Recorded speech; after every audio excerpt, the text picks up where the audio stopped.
ጤና ይስጥልኝ የተከበራችሁና የተወደዳችሁ የቻናላችን ቤተሰቦች እንዴት ቆይታችኋል? አዳዲስ መረጃዎችን ይዘን መጥተናል። አብራችሁን ቆዩ የአክብሮት ግብዣችን ነው። ይህንን ቻናል ላይክ፣ ሰብስክራይብ ማድረጋችሁን አትዘንጉ። የኢትዮጵያ ፕሬስ ድርጅት ክስ ቀረበበት። በእርግጠኝነት በትግራይ ፖለቲካ ውስጥ መሳተፌን እቀጥላለሁ ሲሉ አቶ ጌታቸው ረዳ ተናገሩ።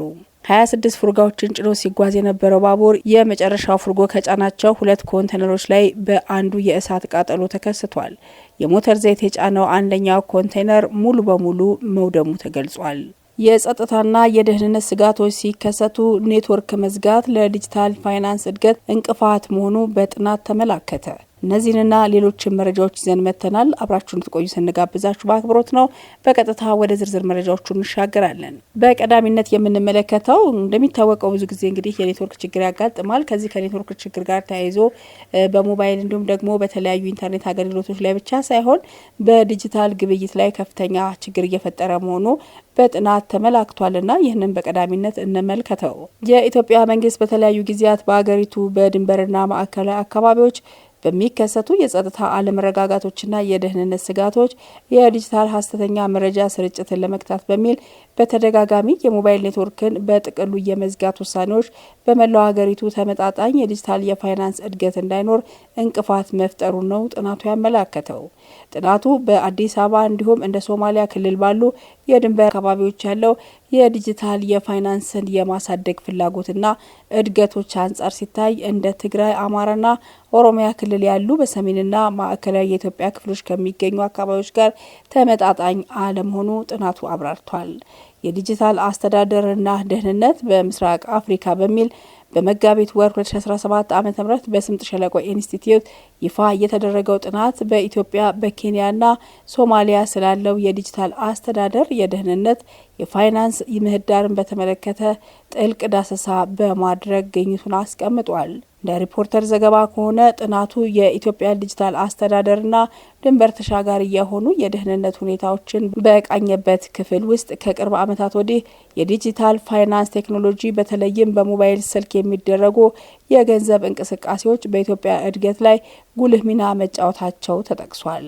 የዘርፉ እድገት ኢትዮጵያን፣ ኬንያንና ሶማሊያን ጨምሮ ሌሎችም የቀጠናው አገሮች መካከል ባሉ በሁሉም አገሮች ተግባራዊ የሚደረግ በየሲስተሞቻቸው መካከል መረጃ መለዋወጥና ማሻገር የሚያስችል ድንበር ተሻጋሪ የሞባይል ገንዘብ እንቅስቃሴ ያለው የዲጂታል ፋይናንስ ስርዓት መፍጠርን ተጠባቂ የሆነ ኩነት ማድረጉንም ጠቅሷል። ለዚህም በምክንያት ካቀረቡት ጉዳዮች መካከል ለረዥም ጊዜ የቆየ የዲጂታል ዘርፍ መከፋፈል እንዲሁም ደግሞ ለጸጥታ አለመረጋጋትና በተለያዩ ክፍሎች ለሚቀሰቀሱ ግጭቶች መንግስት በምላሹ የሞባይል ስልክና የኢንተርኔት አገልግሎቶች የማቋረጥ እርምጃዎች መውሰዱ ዘርፉ ላይ ተጽዕኖ ማሳደሩ ተገልጿል።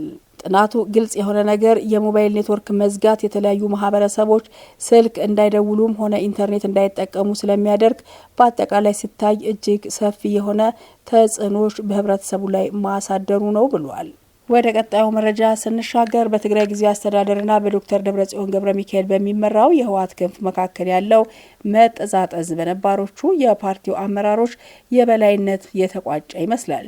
ከ2 ዓመታት በላይ የትግራይ ክልል ጊዜያዊ አስተዳደር ፕሬዝዳንትነት ቆይታ በኋላ ማክሰኞ መጋቢት 30 ቀን 2017 ዓ.ም አቶ ጌታቸው ረዳ ስልጣኑን ለምክትላቸው ሌተናል ጄኔራል ታደሰ ወረደ አስረክበዋል። ቀጣይ መዳረሻቸው በግልጽ ያልታወቀው የቀድሞ የክልሉ ጊዜያዊ አስተዳደር ፕሬዝዳንት አቶ ጌታቸው ትላንት ከቢቢሲ ፎክስ ኦን አፍሪካ ጋር ባደረጉት ቃለ ምልልስ በእርግጠኝነት በትግራይ ፖለቲካ ውስጥ መሳተፌን እቀጥላለሁ በማለት ነው አጽንኦት ሰጥተው የተናገሩት።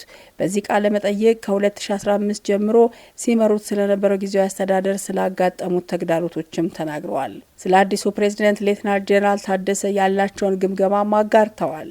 አዲሱ ፕሬዝዳንት ለየትኞቹ ጉዳዮች ቅድሚያ ሊሰጡ እንደሚገባና ሊያጋጥማቸው ስለሚችሉ ተግዳሮቶችም ጭምር ገልጸዋል። ላለፉት 20 ዓመታት በኢትዮጵያና ትግራይ ፖለቲካ ውስጥ የቆዩት አቶ ጌታቸው ስለ ወደፊት ተሳትፏቸውም ተናግረዋል። በድጋሚ ልንገባበት እንችል የነበረውን ጦርነት ተመልሶ እንዳያገረሽ ማድረጋችን እንዲሁም ለለውጥ ያለን ተነሳሽነትና የሰላም ጉጉትን መጥቀስን እችላለሁ። ይህ በቆይታችን ጊዜ ስኬታማ የምንለው ስራዎቻችን ናቸው ብለዋል። የፖለቲካ አመራሩ ሂደቱን እኔና የኔ አመራር ለማበላሸት ሁሉንም አይነት ጥረት ሲያደርግ ነበር። ነገር ግን የፖለቲካ አመራሩ ብቻ አይደለም፣ ወታደራዊ አመራሩም በሆነ ደረጃ የዚህ አካል ነበር። ዋነኛ ተጠያቂ ባላደርገውም ውስጣዊ የፓርቲ ሽኩቻ መኖሩ በአንድ አመት ውስጥ ልናሳካ ይገባ የነበሩና ማከናወን የነበሩብንን ነገሮች እንዳንፈጽም አድርጎናል ሲሉ ነው በቃለ መጠይቁ የተናገሩት። በህግ አንጻር ሲታይ የጊዜያዊ አስተዳደሩ የስልጣን ዘመን በተቋቋመ በ2 አመት ውስጥ ያበቃል። ስልጣኑን ለማስቀጠል የሚሰጥ ውሳኔ በፌዴሬሽን ምክር ቤት በኩል ማለፍ አለበትም ሲሉ ነው የተናገሩት። ስለዚህ በዚህ ሂደት ውስጥ የተፈጠረ ማንኛውም ጉዳይ የውስጣዊ ፓርቲ ሽኩቻና የፕሪቶሪያ ስምምነት ሙሉ በሙሉ አለመተግበር ውጤት ነው። በሁለተኛ ደረጃ የፌዴራል መንግስት የአመራር ለውጥ መደረግ እንዳለበት ከተሰማው ይህንን ማድረጋቸው ምክንያታዊ ይመስለኛል። የኔ መልቀቅ የብዙ ምክንያቶች ውጤት ነው። ከሁሉም ዋነኛው ግን የትግራይ ህዝብ ህይወት እንዲከብድ ያደረገው የፓርቲው ውስጣዊ ሽኩቻ ነው ሲሉ ነው የተናገሩት። የበንዲ እንዳለ የትግራይ ጊዜያዊ አስተዳደር የኢትዮጵያ ፕሬስ ድርጅት የትግርኛ ቋንቋ ክፍል ጎንደርና ሁመራን የሚያገናኘው መንገድ ጥገና እየተካሄደለት ነው በሚለው ዘገባው ሁመራ በአማራ ክልል ስር እንደሚገኝ አድርጎ የተዛባ መረጃ አሰራጭቷል በማለት ወቀሳ አቅርቧል።